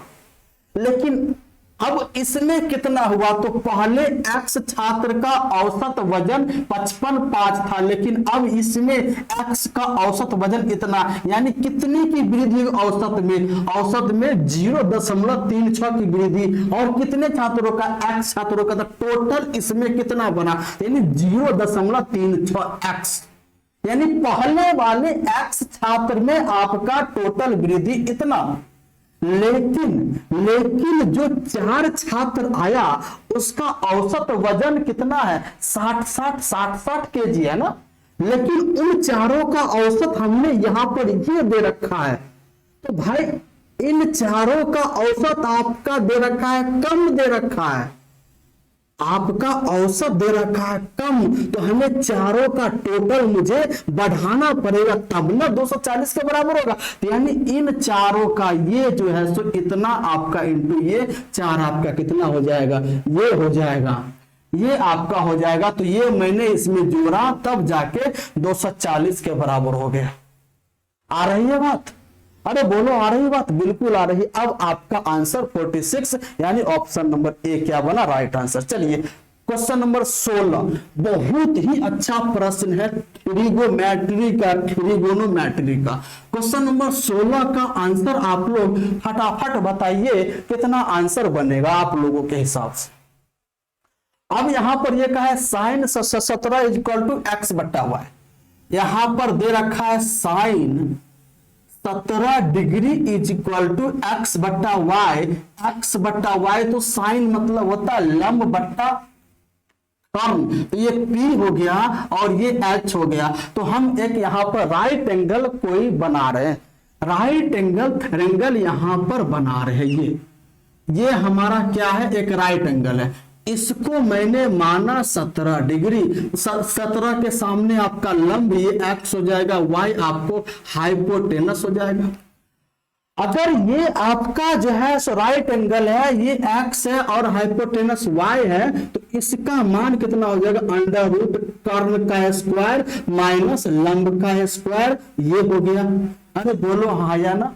अच्छा उसके बाद ये बताओ, तो ये 90 होता है, अगर ये 17 डिग्री दे रखा है तो ये कितना हो जाएगा, ये तो ये आपका जो है निकालोगे तो ये 73 बनेगा। अरे बोलो हाँ या ना, बिल्कुल। चलिए अब आपसे पूछा क्या है, ध्यान से देखो, सेक 17, अब आपसे पूछा है सेक 17 डिग्री और उसके बाद माइनस साइन 73 डिग्री। तो सबसे पहले सेक होता क्या है, कर्ण बट्टा आधार। तो हमें 17 के हिसाब से आधार बताओ, यानी 17 के हिसाब से आधार ये होगा, कर्ण ये होगा, तो हमारा हो जाएगा y बट्टा under root Y square minus X square minus sine 73 sine आपका होता क्या, लंब होता है, लंब बट्टा कर्ण। तो साइन 73, तो 73 के लिए हमें जो कोण लेना पड़ता है उसके सामने वाली भुजा लंब होती है, जो बच गया आपका आधार हो जाएगा। तो यानी इसके लिए लंब ये हो जाएगा, तो यानी under root Y square minus X square और अपॉन में वाई। अब इसको सॉल्व कीजिए, इसको सॉल्व करेंगे तो इसका जो एलसीएम आपका बन जाएगा y into under root Y square minus X square. अब यहां से आप देखो इंटू ये रूट वाला अंडर रूट वाला हटेगा तो y इंटू वाई आपका ऊपर बन जाएगा वाई स्क्वायर माइनस वाई हटेगा तो ये रूट वाले का आपका मल्टीप्लाई। तो मुझे बताओ रूट का स्क्वायर आपका रूट हट जाएगा, यहां से वाई स्क्वायर माइनस एक्स यानी आपका प्लस आपका क्या हो जाएगा, हाँ तो एक्स स्क्वायर, यहां पर ये रूट हटेगा तो ये आपका जो है माइनस है, तो माइनस अगर मल्टीप्लाई करेंगे तो माइनस वाला इसमें हो जाएगा प्लस। तो ये वाई स्क्वायर से वाई स्क्वायर कटा, अब आपका उत्तर हो गया X square upon Y into under root Y square minus X square. आपका ये आंसर हो गया, यानी ऑप्शन नंबर कौन सा, बी आपका सही उत्तर हो गया। ऑप्शन नंबर बी आपका क्या बना, यहां पर सही उत्तर हो गया। 16 का ऑप्शन नंबर बी आपका राइट आंसर हो गया। बात समझ में आ गई, बिल्कुल। चलिए आगे बढ़े, आगे बढ़े, आगे, अरे आगे बढ़े, जल्दी बताइएगा। इसका आंसर मैंने निकाल दिया, आगे बढ़ूं जल्दी। हाँ तो अब आपको नजर आ रहा है, ये नजर आ रहा है, तो इसको जो है सो लिख लीजिए। चलिए आगे बढ़ता हूं, क्वेश्चन नंबर 17। क्वेश्चन नंबर 17 को आप इसको ध्यान से पढ़िएगा, ध्यान से पढ़िए क्वेश्चन नंबर 17 और इसका आंसर आप लोग जो है सो बताने की कोशिश कीजिएगा। मैं देखता हूं किसका सबसे पहले आंसर आता है। मैं यहां पर देखता हूं कि किनका सबसे पहले आंसर आता है क्वेश्चन नंबर 17 का, जल्दी बताइए।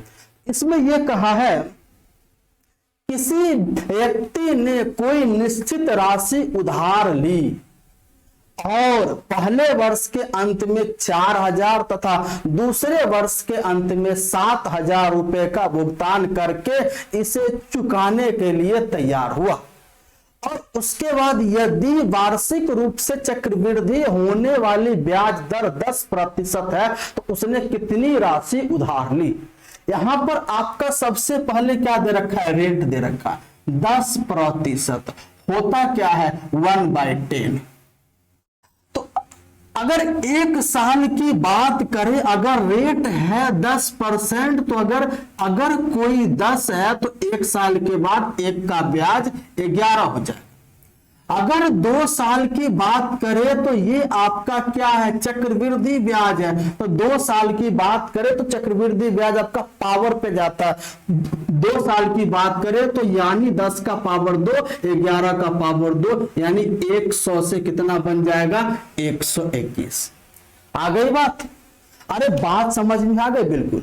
अगर उसने ये कहा कि पहले वर्ष के अंत में उसने 4000 रुपया चुका दिया, तो मुझे बताओ उसने पहले वर्ष के अंत में उसका कितना होगा 11 यूनिट, कितना होगा 11 यूनिट, जो किसके बराबर होगा 4000 रुपया के बराबर, है ना। यानी पहले वर्ष के अंत में उसको टोटल 11 यूनिट देना पड़ेगा, जो उसको 4000 रुपया उसने दिया। अब अगर उसने कितना ले रखा था, तो यानी 10 लिया था, तो उसने 11 चुकाया, तो यानी 4000 रुपया। तो मुझे बताओ उसने कितना जो है सो यहां पर लिया। तो पहले वर्ष का मूलधन क्या होगा, पहले वर्ष का मूलधन क्या हो जाएगा, तो 4000 किसको रिप्रेजेंट कर रहा है 11 को, तो ये आपका 10, ये रहा पहले वर्ष का मूलधन। अब हमें यानी दूसरे वर्ष के अंत में 119 यूनिट कितना, जो 7700 के बराबर है, 121 यूनिट 7700 के बराबर है, तो 1 यूनिट का मान यानी 7700 बट्टा 121, लेकिन कितना ले रखा था 100 रुपया हो गए।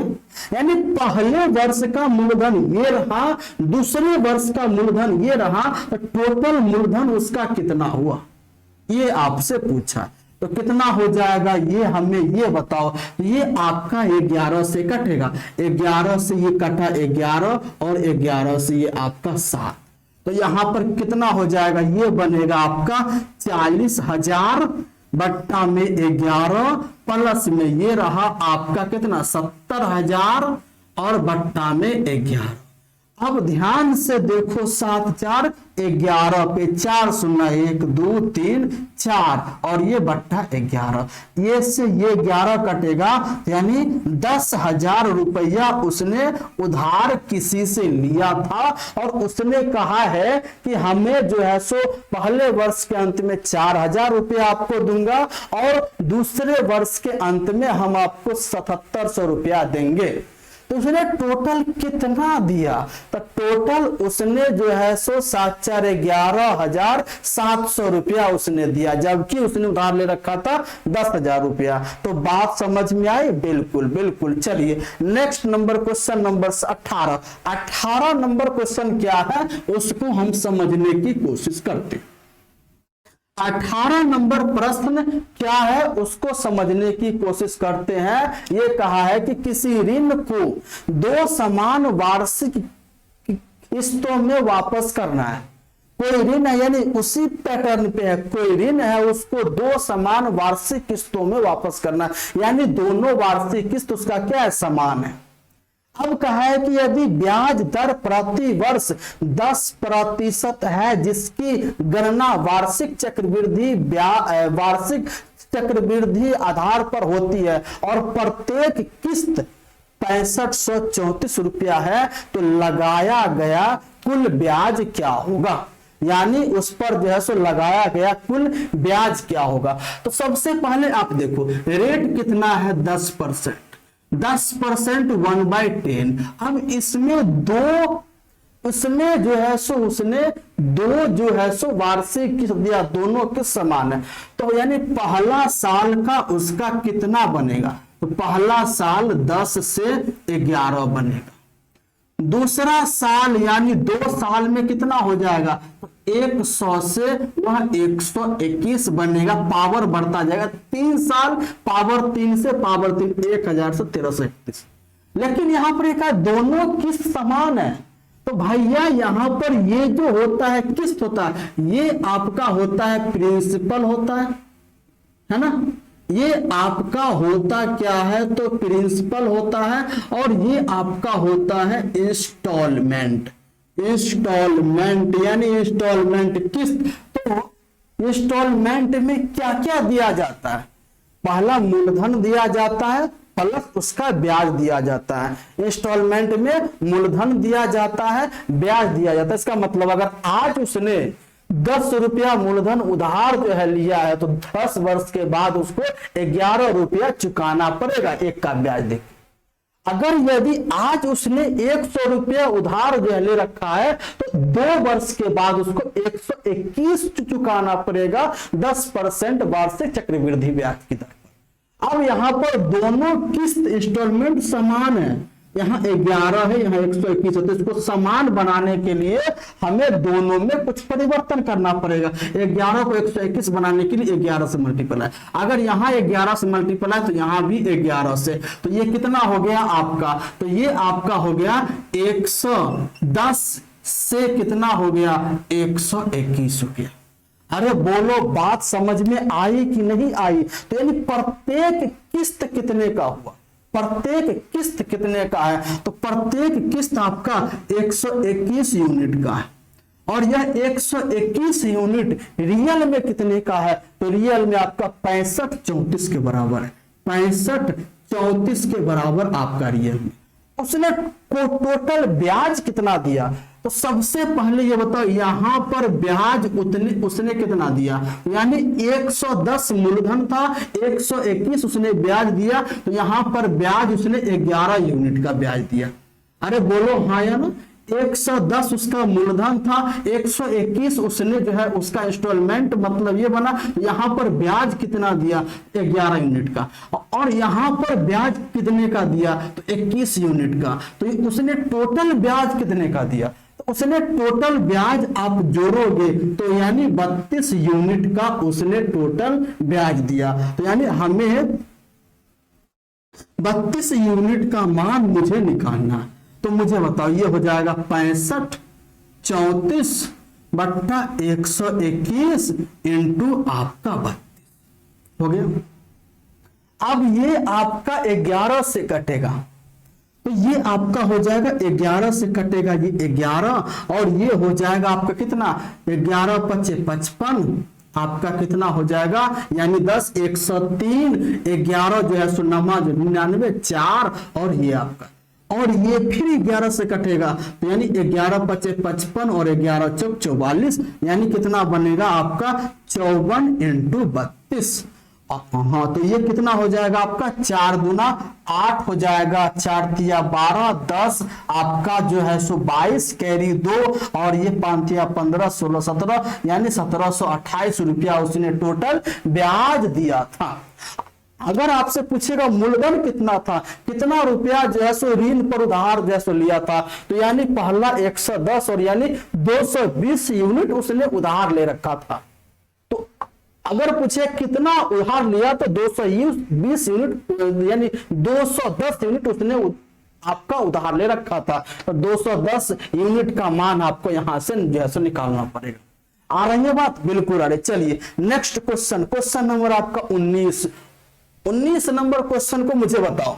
19 नंबर क्वेश्चन अगर आप पिछला सीरीज अगर देखे होंगे उसमें आपका 19 नंबर क्वेश्चन ये मिला होगा, उसमें 19 नंबर प्रश्न ये आपका मिला होगा। इससे पीछे वाले सेशन में मैंने 19 नंबर क्वेश्चन को बताया हुआ, इसका आंसर 64 होगा, बी नंबर ऑप्शन होगा। चलिए 20 नंबर क्वेश्चन को देखते हैं। क्वेश्चन नंबर 20 को हम लोग जो है सो देखते हैं।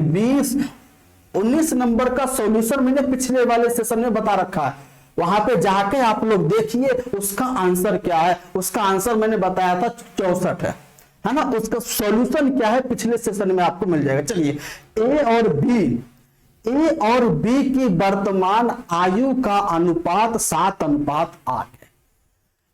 इसमें यह कहा है ए है और फिर बी है, इसकी 7:8 है, क्या इसकी प्रेजेंट एज, प्रेजेंट एज इसका 7:8 है। अब से 6 वर्ष बाद उसकी आयु का अनुपात 8:9 हो गया। कब? प्रेजेंट से 6 वर्ष बाद। तो मुझे बताओ इसके बीच का डिफरेंस 1, इसके बीच का डिफरेंस 1, इसका मतलब रेशियो बैलेंस है। कितना अधिक है? एक अधिक है। कितना अधिक है? एक अधिक है। तो ये भी 6 वर्ष बाद रियल में अधिक है, ये भी 6 वर्ष बाद, यानी दोनों में 6 वर्ष की आगे हुई है। यानी आपका यूनिट में एक यूनिट जो किसके बराबर है? 6 साल के बराबर। अब हमें ये बताओ ये कितने साल का हो जाएगा? इंटू 6 यानी 7 छक 42 साल का। ये कितने साल का हो जाएगा? इंटू 6 8 छक 48 साल का। बोलो हाँ या ना, होगा कि नहीं होगा? अब देखो ए और बी आपका कितने कितने साल का है? ए आपका 42 साल का है और आपका क्या है? आपका बी 48 साल का है। अब यहां पर कहा यदि सी की वर्तमान आयु ए की वर्तमान आयु से 10 वर्ष अधिक है। अब मुझे सी की वर्तमान आयु की बात हो रही, ए की वर्तमान आयु आपका 42 यानी 42 से कितना 10 वर्ष अधिक है, यानी कितना हो जाएगा आपका 52 साल आपका सी की वर्तमान आयु आ जाएगी। अब आपसे पूछा है कि सी की वर्तमान आयु वर्ष में ज्ञात करें, तो 52 साल आपका क्या बनेगा? राइट आंसर बनेगा 52 साल, यानी ऑप्शन नंबर कौन सा बन जाएगा? बी आपका बन जाएगा परम सत्य आंसर। ऑप्शन नंबर बी आपका बन जाएगा। चलिए 21 नंबर क्वेश्चन को सॉल्व कीजिए। 21 नंबर प्रश्न को आप लोग सॉल्व कीजिए, जल्दी से सॉल्व कीजिए। कितना आंसर आएगा मुझे बताइए, जल्दी बताइए कितना आंसर आएगा, जल्दी बताइए फटाफट जल्दी।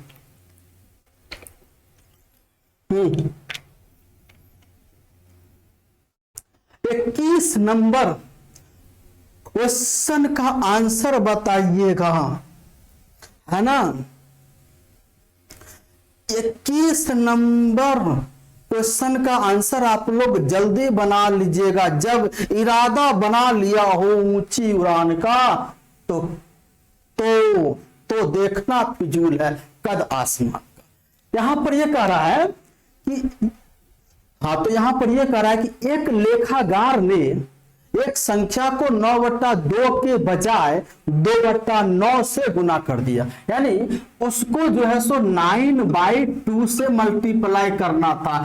ये सही था, ये सही था, लेकिन उसने गलती से 2/9 से गुना कर दिया, ये गलत था। तो त्रुटि प्रतिशत क्या होगा?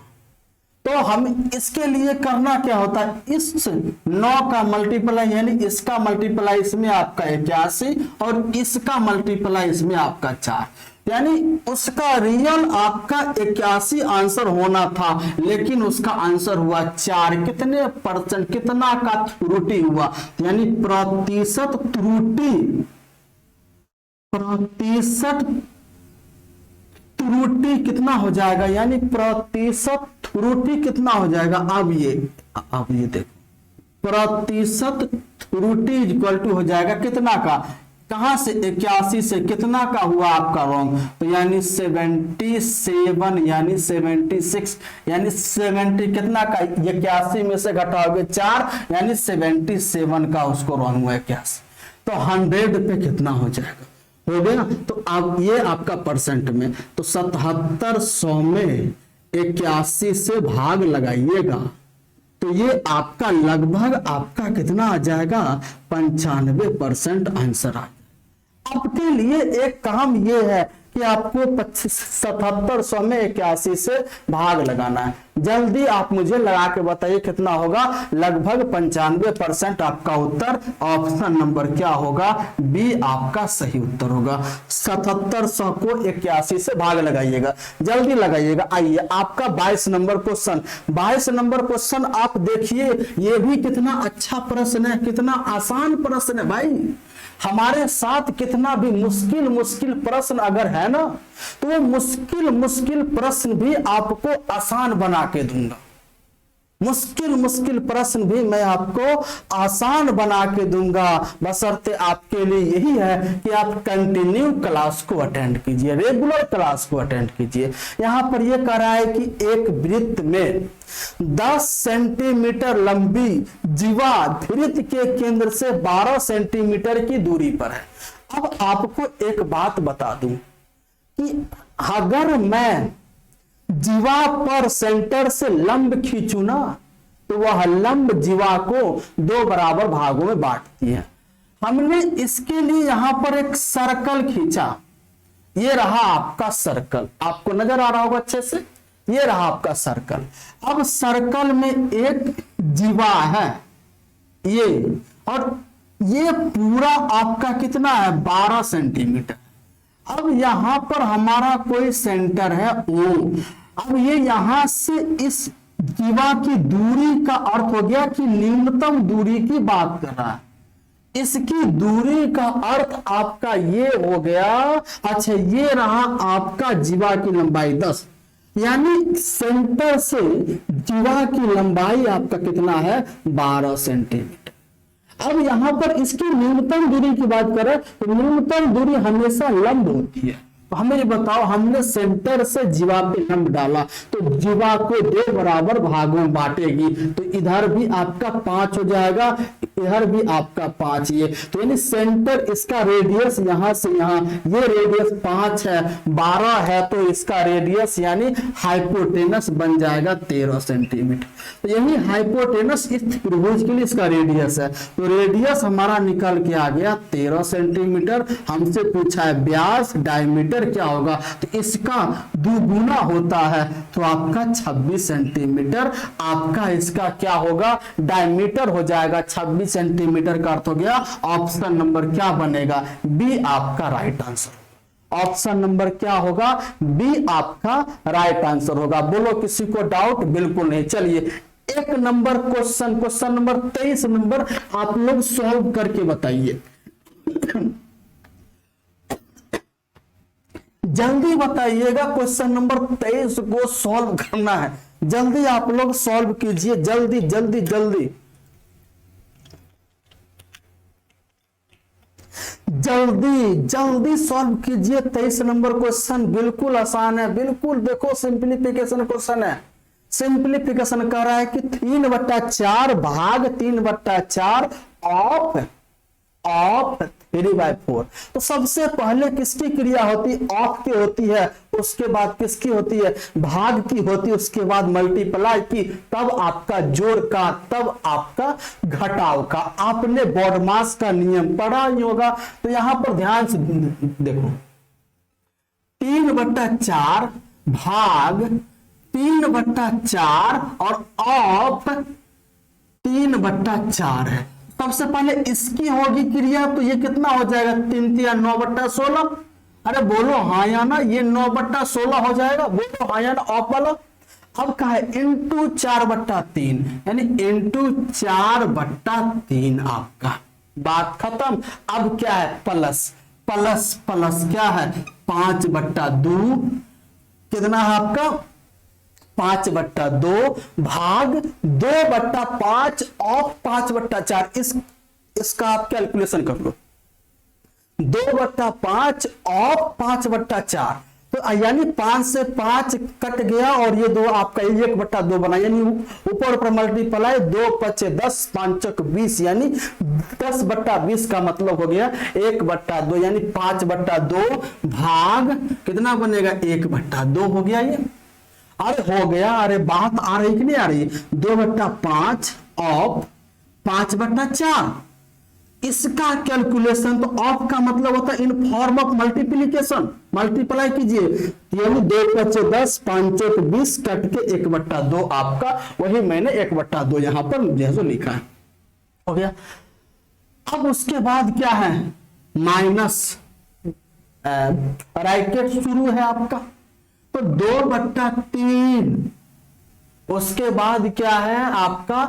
माइनस, अब फिर आपका ऑफ है 2/3 ऑफ 5/6, तो 2 से कटेगा 6 आपका कितना? 3, तो ये हो जाएगा ऊपर में 5 नीचे में 9, यानी 5/9 कितना हो गया आपका? 5/9 ये हो गया। अब इसको सॉल्व कर दो, तो यहां पर ये हो गया 3/4।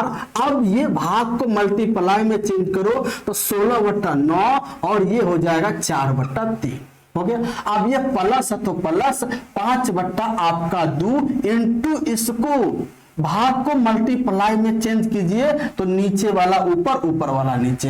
अब ये माइनस ब्रैकेट के अंदर में ये आपका एलसीएम इसका जो है 9, ये 3 × 6 - 5 आपका ये बना। हो गया। अब देखो 4 से 4 कटा, 3 से ये 3 कटा, तो यहां से हमारे पास कितना आ गया? 16/9 आ गया। और यहां से हमारे पास कितना आ गया? 1/9 आ गया, माइनस 1/9 आ गया, और प्लस में कितना हो गया आपका? ये बताओ, ये आपका 2 से 2, यानी प्लस में आपका 5 आ गया। अरे बोलो हाँ या ना। तो ये कितना हो जाएगा आपका? ये हो जाएगा 15/9 प्लस में आपका 5, ये कटेगा 3 और ये कटेगा आपका 5, तो यानी 5 × 15 = 5, 20/3 आपके इस सवाल का आंसर 20/3, यानी ऑप्शन नंबर क्या बन जाएगा? डी आपका राइट आंसर होगा। डी आपका क्या बनेगा? राइट आंसर हो जाएगा। तो हमारी बात को यहां तक समझ पाए हो? किसी को यहां तक आपकी परेशानी तो नहीं हुई होगी? यानी क्वेश्चन नंबर हमने 23 का बना दिया डी। अब आपके सामने यहां पर मैं दे रहा हूं 24 नंबर क्वेश्चन। 24 नंबर क्वेश्चन आपके ये रहे। ये 24 नंबर क्वेश्चन आपके लिए मैं दे रहा हूं HW में, और फिर हम 25 नंबर क्वेश्चन यानी 2 क्वेश्चन में आपको दे रहा हूं HW में। यानी 24 नंबर क्वेश्चन आपके ये रहे और 25 नंबर क्वेश्चन आपके ये रहे।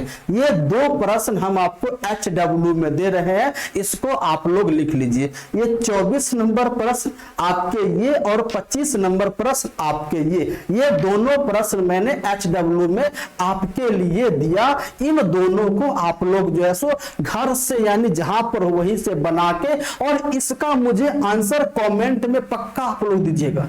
आप अपने से वादा कीजिए कि नहीं, इस सवाल को मुझे सॉल्व करना है, चाहे कुछ भी आंसर हो, गलत आए सही आए, आपको उस पर जो है सो मतलब सोचना नहीं है। बस आपको ये सोचिए कि इसका मैं कैसे सही कर सकता हूं, इसका मुझे सॉल्यूशन कैसे देना है, ये आपको सोचना है। आपको जो है सो उसके प्रॉब्लम के बारे में नहीं सोचना है, आपको सॉल्यूशन के बारे में सोचना है। तो आप लोगों को यहां तक मैंने बताया, यानी ये सेशन आपको अच्छा जो है सो लगा, इसको आप लोग लाइक शेयर एंड सब्सक्राइब करना कभी मत भूलिएगा। उसके बाद हम लोग जो है सो क्या करेंगे, आपके लिए और अच्छे अच्छे क्वेश्चंस हम आपके लिए लेके आएंगे। तो हमने आपको बोला कि top 500 exam based exam oriented question मैं आपको किसमें, मैथ्स का अमृत महोत्सव में आप लोगों को क्लास ले रहा हूं।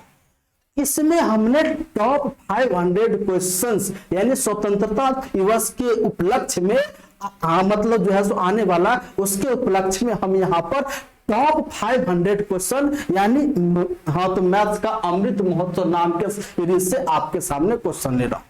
आपको ये सेशन अच्छा लगा होगा तो आप लोग लाइक शेयर एंड सब्सक्राइब करना कभी मत भूलना। इस चीज को आप लोग कर दीजिएगा, उसके बाद अपने दोस्तों को बताइएगा, ज्यादा से ज्यादा लोगों को कनेक्ट करने की कोशिश कीजिएगा, ताकि हम और आप कुछ अच्छा करें। दोनों सब साथ मिल जाती है ना तो अच्छा रिजल्ट आता ही आता है। तो चलिए इसी उत्साह, इसी उमंग के साथ हम लोग मिलते हैं नेक्स्ट क्लास में। तब तक के लिए जय हिंद, जय भारत।